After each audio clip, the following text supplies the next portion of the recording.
Welcome to Scott on Security. I'm Scott Beck, co-star of the Amazon Prime documentary Cybercrime, two-time best-selling author and CEO of Beck Tech, located in Canada. And today kind of breaks my heart a little bit that we have to have this conversation. But with the recent Kobe Bryant helicopter crash, the Australian wildfires, it brings out a lot of really good things about humanity.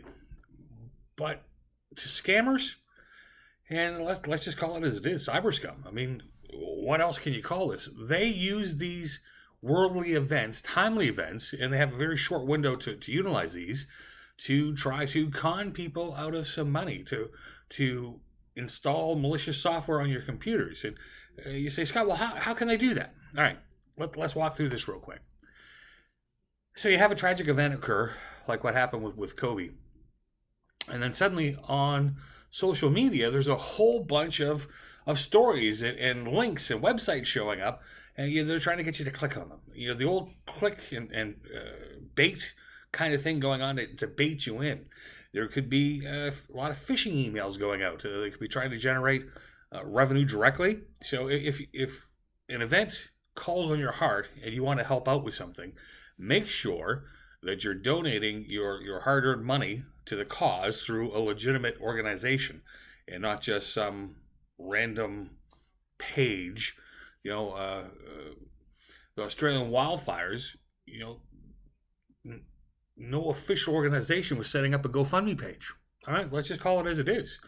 No official help organization was setting up a GoFundMe looking to raise $50,000 or $1 million or whatnot.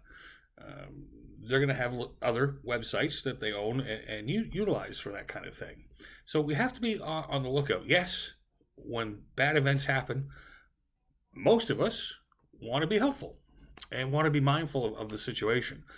But it also opens up that window for the bad guys to take advantage of it, because they're going to play on your heartstrings. They're going to play on human emotions to try to get you to go to that website that could be infected with a virus to try to send over. Because again, I've talked about this many times. It's just a numbers game for the bad guys, right? The numbers of how much they can make, how many people can they compromise, and to do that, they just have to get in front of as many people as possible so that people will fall for it. Enough people will fall for it that it makes their scam profitable for them.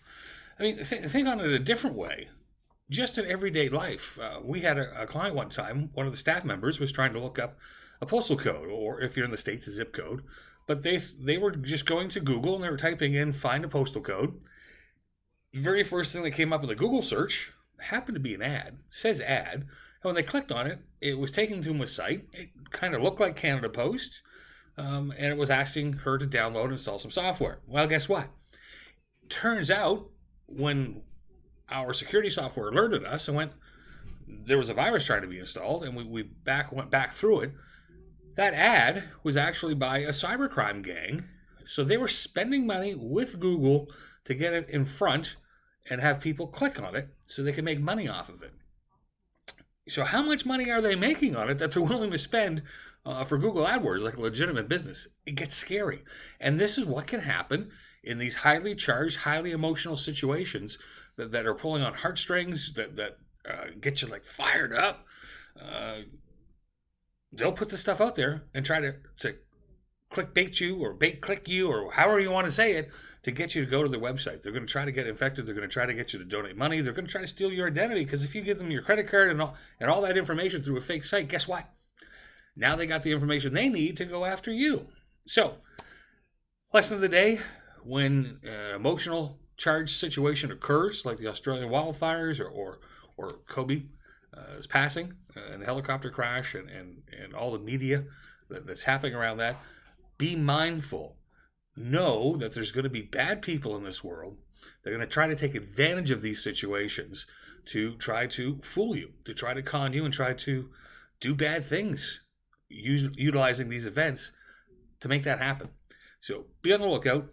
Really is going to happen a lot on social media, through your Facebook feeds and Twitter and all that stuff. So just be mindful of it and be watching for it, and try to keep yourself protected. I guess that's the best we can say. Don't fall victim to these clickbait type things that the bad guys are going to be doing.